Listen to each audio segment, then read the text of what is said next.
오늘은 데살로니가 후서 1장 1절에서 12절까지입니다. 네, 우리 저번 시간까지 데살로니가 전서를 했는데요. 데살로니가 전서가 어떤 내용인지 여러분들 기억하시죠? 상황이 어땠습니까? 혹시 기억나세요? 지금 교회 상황? 주위에는 많은 로마의 핍박과 그런 억압이 있고, 교회 안에서는 이 유대인들이 바울이 전한 복음을 믿지 못하도록 그 가운데 공격하고, 또 바울의 사도권에 대해서 공격하는, 내외부적으로 그런 안팎의 공격들이 계속 많은 상황에서 교인들이 어떻게 했죠? 바울이 전한 그 복음을 그럼에도 불구하고 끝까지 지키려고 하고 믿음을 가지려고 했던 그런 상황이 있었죠.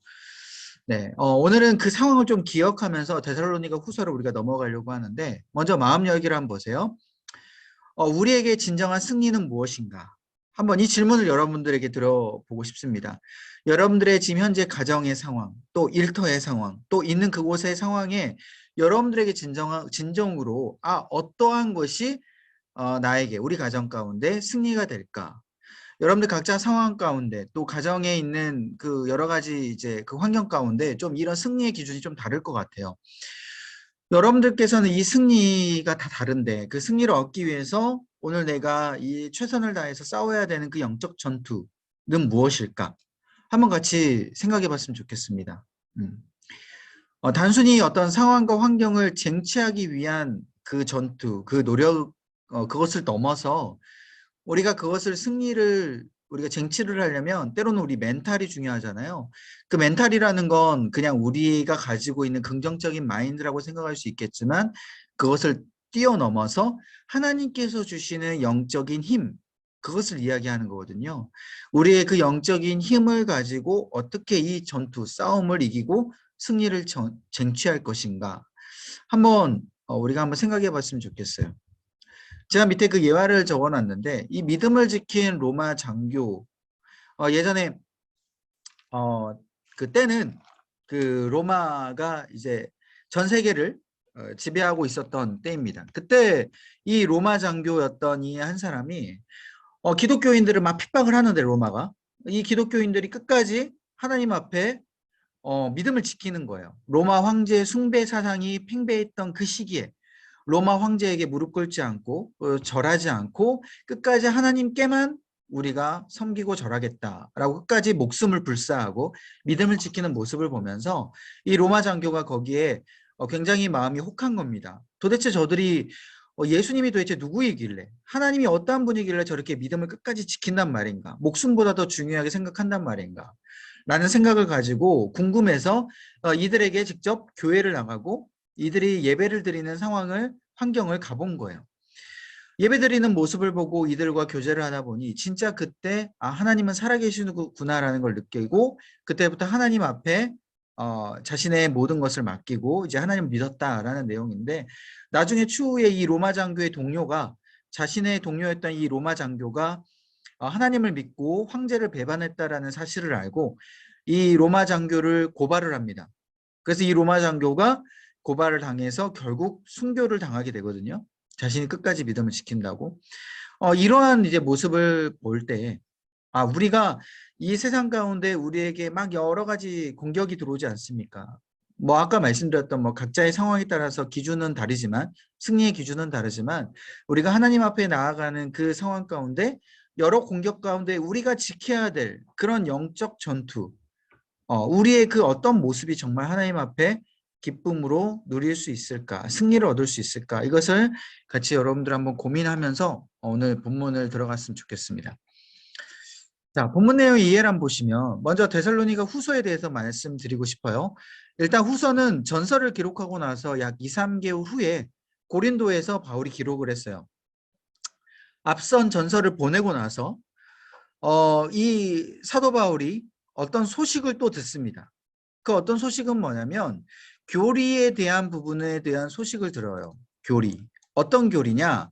조금 이따 살펴보겠지만 예수님의 재림에 대해서 오해를 했다라는 소식을 듣습니다. 우리 전서에도 우리가 나눴죠. 예수님이 재림 때 오시면 그 끝날이 되면 우리가 어떻게 되는지, 이 육신은 어떻게 되고 우리가 앞으로 저 천국을 어떻게 가는지 우리가 저번 시간에 다 나누었죠. 거기에 대해서 무지하고 알지 못하는 성도들이 오해를 한 거예요. 예수님이 재림에 오시면 우리 영만 살아난대. 그래서 우리 영만 막 저기 천국에 가서 예수님과 함께 있대. 막 이런 것들이 막 팽배했던 그런 오해들이 사도 바울에게 들린 거죠. 그래서 사도 바울이 안 되겠다. 이 전서를 보내고 나서 이 소식을 들으니까 이 교리에 대해서 다시 한번 바로잡아 줘야 되겠구나. 그래서 이 수정보완한 게 바로 이 데살로니가 후서라는 겁니다. 그래서 후서는 길진 않아요. 전서보다는. 그래서 이 교리에 대해서 분명히 바로잡아주고 또 특별히 교리뿐만 아니라 제가 여기 적어놨는데 무의도식하는 자들이 분명히 있었어요. 이 교회 내에서. 여러분 무의도식이 뭐죠? 슬픔을 코스프레하는 자들. 자기는 아무것도 가진 것이 없다라고 코스프레하는 자들. 이런 자들이 무의도식이죠. 일하지 않고 이 밥만 축내는 자들. 이런 자들이 교회에 굉장히 팽배했고 주위에 있는 성도들에게 이 구걸을 한 거죠. 나 지금 힘들다. 나 지금 일을 못하겠다. 돈 없다. 그래서 이런 자들에게 바울이 굉장히 강력하게 이야기합니다. 이들이 죄악을 짓는 거다. 아니 일도 안 하고 뭐 하려고 지금 성도들에게 이거를 받아먹으려고 하냐. 이런 것에 대해서 바로잡기 위해서 바울이 이 데살로니가 후서를 쓴 것입니다. 특별히 많은 부분을 그래서 데살로니가 후서를 쓰지 않고 이 특별히 두 가지, 크게 이 두 가지를 가지고 후서를 쓴 것이죠. 후서는 이런 내용을 가지고 이제 쓴 건데 오늘 본문 1장을 보시면 특별히 고난과 역경 가운데 믿음을 잘 지킨 것에 대해서 먼저 칭찬을 해주고 있어요. 먼저 데살로니가 후서 초반이기 때문에 그래서 전서에서 적어놨듯이 너희들이 믿음을 너무 잘 지키고 너무 잘 나아가고 있는데 문제는 뭐냐? 바로 문제를 이야기해 주는데 바로 재림에 대해서 너희들이 잘 모른다. 그래서 바울이 이 재림에 대해서 먼저 이야기를 하는 게 뭐냐면 재림의 시기는 아무도 모르기 때문에 너희들이 항상 깨어 있어서 진리의 말씀 앞에서 바로 서 있어야 된다라는 내용에 대해서 오늘 특별히 이야기를 해주고 있습니다. 자, 그러면 이까지 이해되시죠? 우리가 1장을 한번 1절부터 12절인데요. 한번 같이 읽어보도록 하겠습니다. 뭐 길긴 하지만 그래도 여러분들 함께 읽어보도록 할게요. 우리 다 음소거를 해주셨죠? 음소거를 해주시고 함께 읽어보도록 하겠습니다. 시작. 바울과 실로아노와 디모데는 하나님 우리 아버지와 주 예수 그리스도 안에 있는 데살로니가인의 교회에 편지하노니 하나님 아버지와 우리 주 예수 그리스도로부터 은혜와 평강이 너희에게 있을지어다. 형제들아 우리가 너희를 위하여 항상 하나님께 감사할지니 이것이 당연함은 너희의 믿음이 더욱 자라고 너희가 다 각기 서로 사랑함이 풍성함이니 그러므로 너희가 견디고 있는 모든 박해와 환난 중에서 너희 인내와 믿음으로 말미암아 하나님의 여러 교회에서 우리가 친히 자랑하노라. 이는 하나님의 공의로운 심판의 표요 너희로 하여금 하나님의 나라에 합당한 자로 여김을 받게 하려 함이니 그 나라를 위하여 너희가 또한 고난을 받느니라. 너희로 환난을 받게 하는 자들에게는 환난으로 갚으시고 환난을 받는 너희에게는 우리와 함께 안식으로 갚으시는 거니 것이 하나님의 공이시니 주 예수께서 자기의 능력의 천사들과 함께 하늘로부터 불꽃 가운데에 나타나실 때에 하나님을 모르는 자들과 우리 주 예수의 복음에 복종하지 않는 자들에게 형벌을 내리시리니 이런 자들은 주의 얼굴과 그의 힘의 영광을 떠나 영원한 멸망의 형벌을 받으리로다. 그날에 그가 강림하사 그의 성도들에게 영광을 받으시고 모든 믿는 자들에게서 놀랍게 여김을 얻으시리니 이는 우리의 증거가 너희에게 믿어졌습니다. 이러므로 우리도 항상 너희를 위하여 기도함은 우리 하나님이 너희를 그 부르심에 합당한 자로 여기시고 너희 선을 기뻐함과 믿음의 역사를 능력으로 이루게 하시고 우리 하나님과 주 예수 그리스도의 은혜대로 우리 주 예수의 이름이 너희 가운데서 영광을 받으시고 너희도 그 안에서 영광을 받게 하려 함이라. 아멘. 이 말씀은 살아계신 하나님의 말씀입니다. 네. 자, 먼저 말씀 나누기를 한번 볼게요. 자, 1번. 바울은 어떤 이유로 데살로니가 성도들의 인해 하나님께 감사하며 여러 교회의 이 데살로니가 성도들을 자랑했나요? 그러니까 데살로니가 교인들을 다른 교회에게 무엇 때문에 자랑했을까? 자, 3, 4절 한번 볼까요? 자, 먼저 3절 한번 보시죠. 3절에 여기 이것은부터 이거 보시면 이것이 당연함은 너희 믿음이 더욱 자라고 너희가 다 각기 서로 사랑함이 풍성했다라고 이야기하죠. 그러니까 지금 현재 데살로니가 교회 안에 서로 사랑함이 풍성했다라는 게 먼저고요. 자, 두 번째 4절 한번 보세요. 뭐라고요?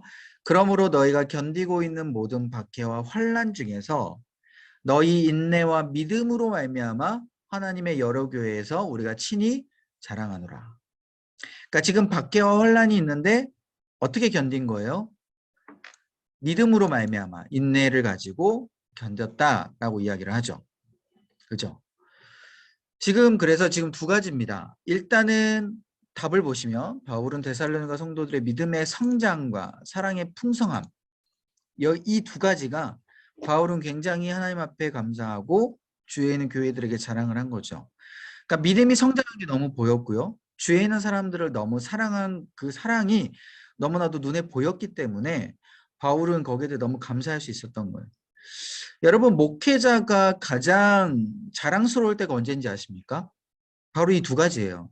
믿음의 성장이 이루어지는 성도들의 모습을 볼 때, 그리고 서로 사랑하고 섬기는 모습을 볼 때, 이 두 가지가 목회자에게는 너무 가장 자랑스러워하는 그런 목회의 뿌듯함이 분명히 있습니다. 이거는 목회자뿐만 아니라 뭐 우리 팬장님들도 마찬가지고 지역장님들도 마찬가지고 뭐 리더 아니면 리더가 아니더라도 우리 가정에서 여러분들이 또 리더잖아요. 우리 아이들 또 키우고 또 가정의 가장으로서 그런 어떤 리더의 위치에 있는 우리들의 모습 가운데 어때요? 자녀들이 믿음의 성장을 하고 또 그 가운데 사랑이 풍성한 그 모습을 볼 때에 굉장히 뿌듯한 거죠. 여러분, 그 자녀들이 예를 들어 뭐 6살도 되지 않아서 5살도 되지 않아서 막 한글을 띄고 뭐 영어를 잘하고 뭐 자녀들이 갑자기 막 천재처럼 했을 때 물론 그것도 자랑스럽겠지만 우리 그리스도인에게 더 자랑스러운 건 뭐냐면 이 자녀들이 가정 예배 드릴 때 정말 예쁘게 두 손 모으고 기도하고 어때요? 찬양 부를 때 하나님 앞에 더 그 찬양을 아름답게 드리는 그 모습. 여러분 그때 우리가 더 마음에 뿌듯하지 않습니까?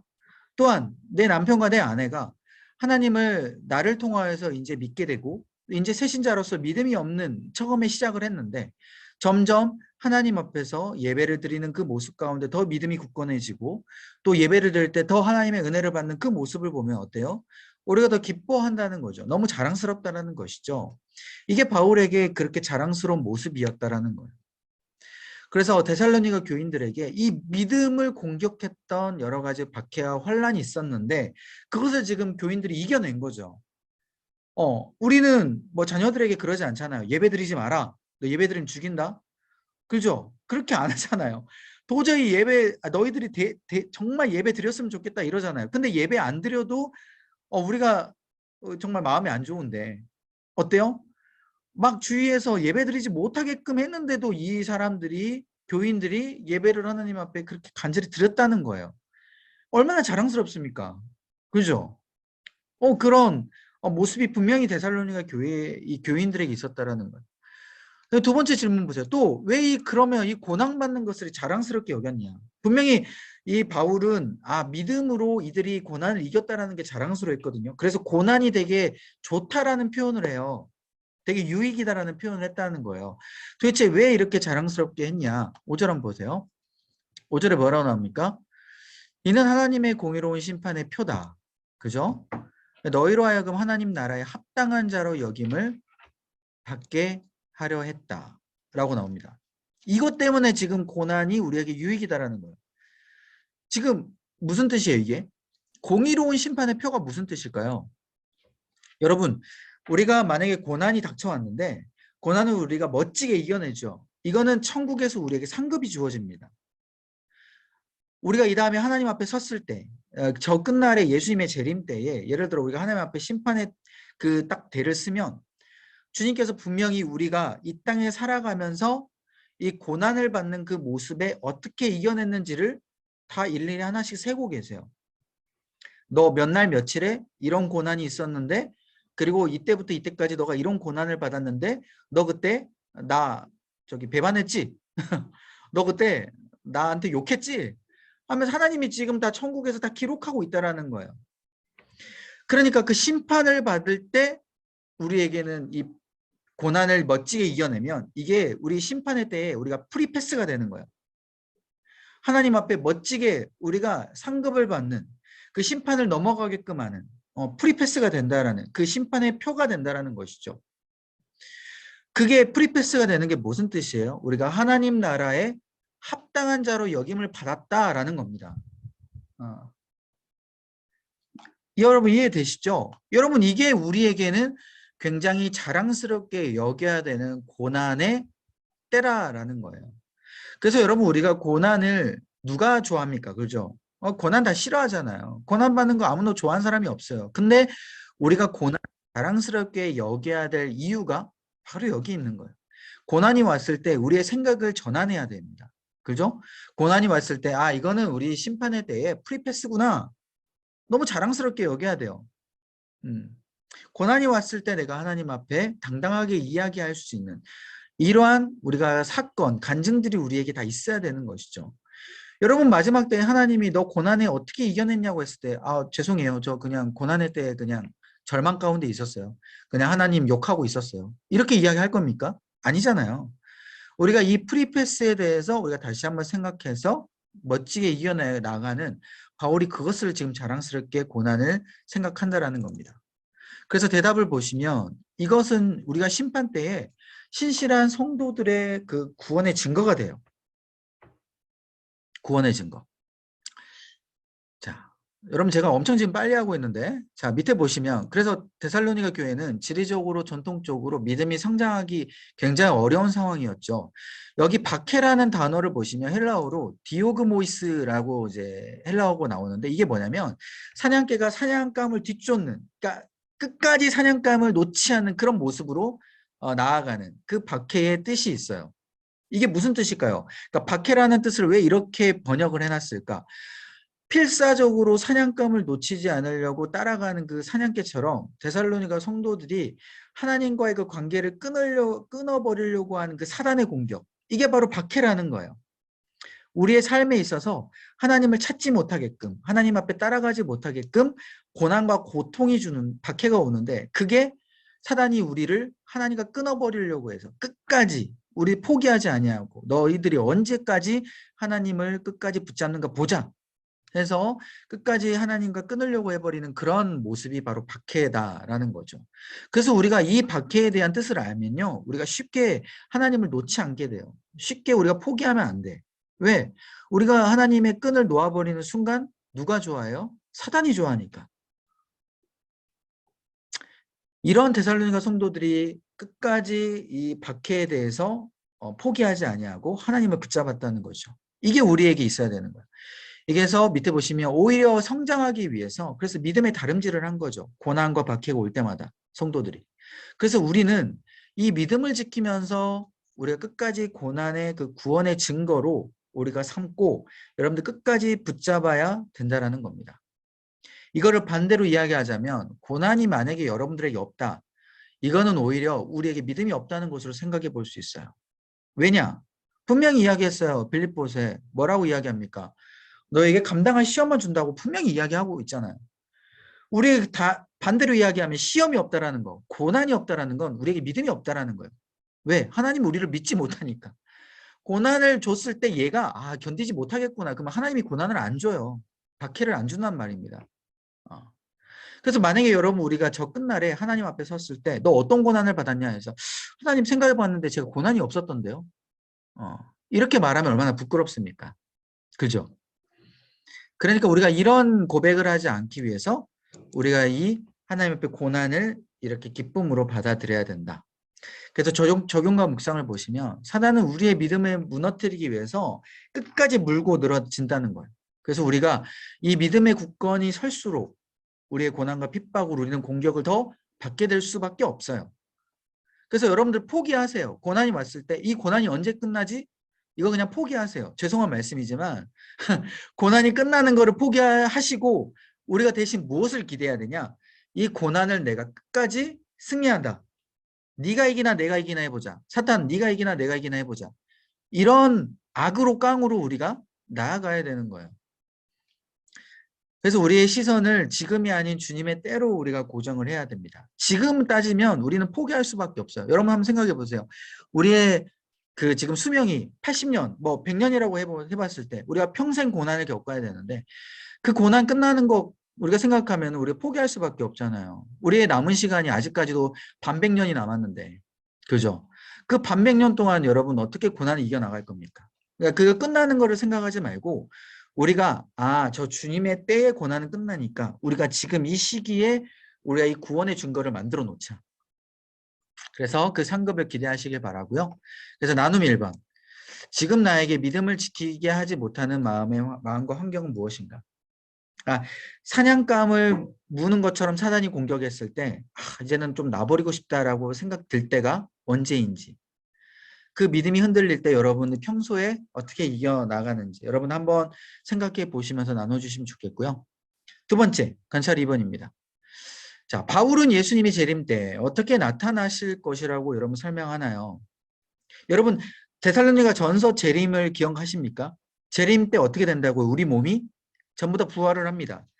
과학적으로 증명은 어떻게 우리 육이 살아나는지는 증명을 못하지만 아무튼 우리 육이 진짜 살아나요. 부활을 해요. 그런데 그것만 지금 전서에선 이야기는 했는데 후서에서 추가적으로 이 재림의 때에 어떤 일이 벌어질지를 지금 설명을 해줘요. 자, 7절부터 10절까지 지금 뭐라고 이야기합니까?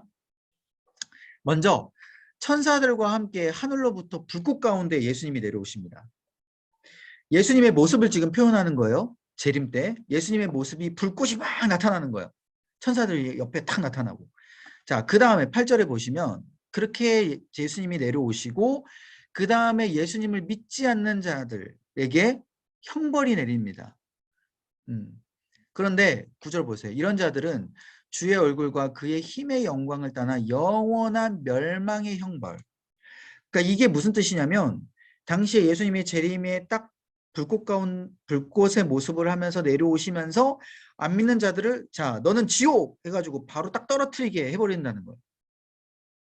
반대로 예수님을 믿는 자들은 육신의 몸을 입고 하나님과 함께 들어 올려져서 저 천국으로 올라가는. 그러니까 얼마나 이게 극명하게 대비가 됩니까? 여러분 바로 하나님 믿지 않는 자들은 바로 너 지옥 이렇게 하고 그냥 끝난다니까요. 그래서 10절에 보세요. 그가 강림하자 그의 성도들에게 영광을 받으시고, 그러니까 믿는 자들이죠. 믿는 자들에게 영광을 예수님께서 받으시면서 모든 믿는 자들에게서 놀랍게 여김을 얻는다. 이 놀랍게 여긴다는 건 막 서프라이즈 이게 아니라 막 하나님 앞에 영광을 올려드리면서 우리가 다 기뻐하면서 찬송을 부르면서 이렇게 나아간다라는 거예요. 우리 믿는 자들에게. 이러한 현상이 예수님의 재림 때 있다라는 거예요. 그러니까 얼마나 우리가 예수님의 재림 때에 우리가 감격하면서 기대해야 되는지 여러분들이 좀 시뮬레이션이 그려지시죠? 그래서 우리가 재림 때를 기다리는 거예요. 그래서 바울은 이 데살로니가 교회 성도들에게 이 심판의 때에 예수님의 나타나는 모습을 방금 두 가지로 표현했는데 먼저는 천사들과 함께 내려오시는 그런 신적 능력, 불꽃 가운데 내려오시는 모습. 두 번째는 이 불꽃이라는 게 그 단순히 믿는 자들에게는 영광의 모습인데 믿지 않은 자들에게는 진노의 표현이에요. 믿지 않은 자들은 예수님을 보면서 이제 막 눈을 가리고 두려워하는 거예요. 심판의 때가 이르렀다. 자기들도 직감적으로 이거를 알게 되는 거죠.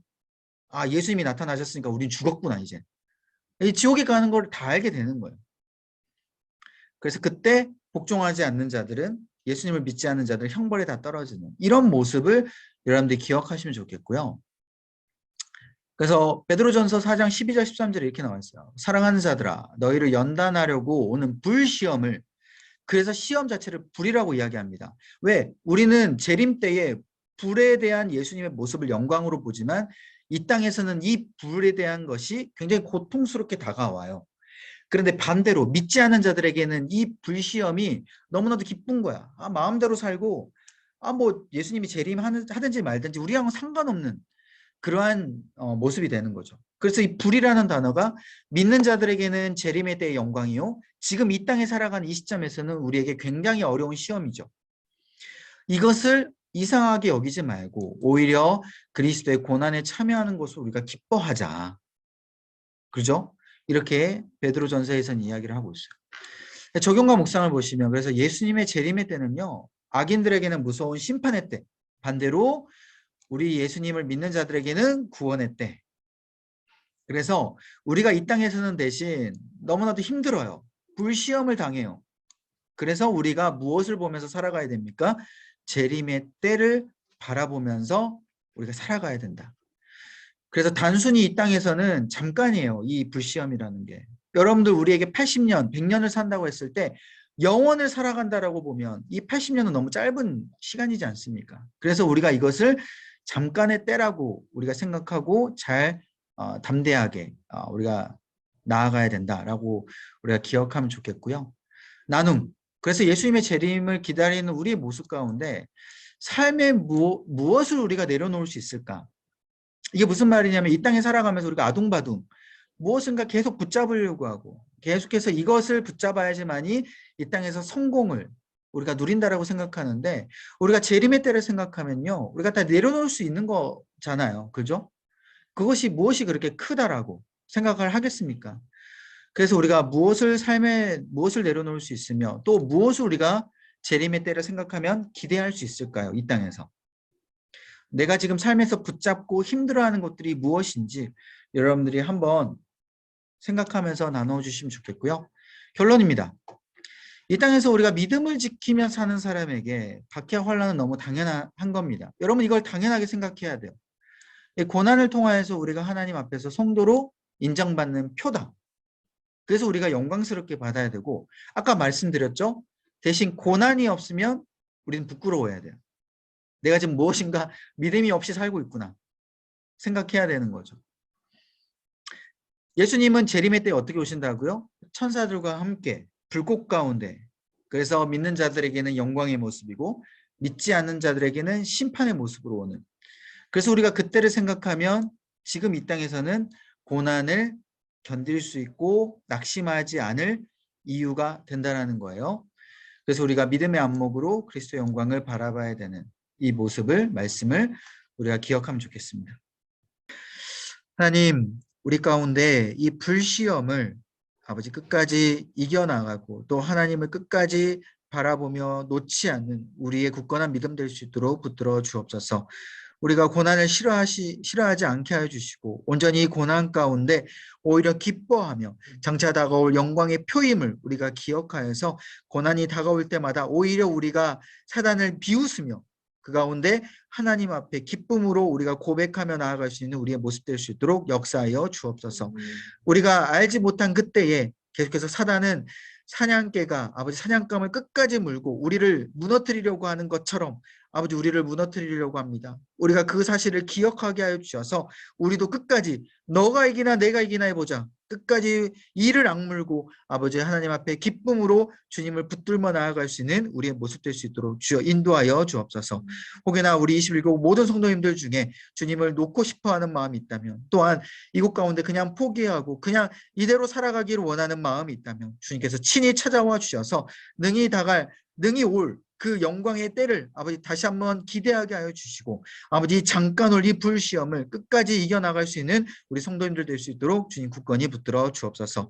오늘부터 시작된 이 감사 뜻방 가운데 아버지 각자 가정 가운데 큰 은혜를 받게 하여 주시고 가운데 다시 한번 주님을 끝까지 붙드는 놀라운 은혜의 시간 될 수 있도록 역사하여 주옵소서. 이 모든 말씀 예수님의 이름으로 간절히 기도합나이다. 아멘.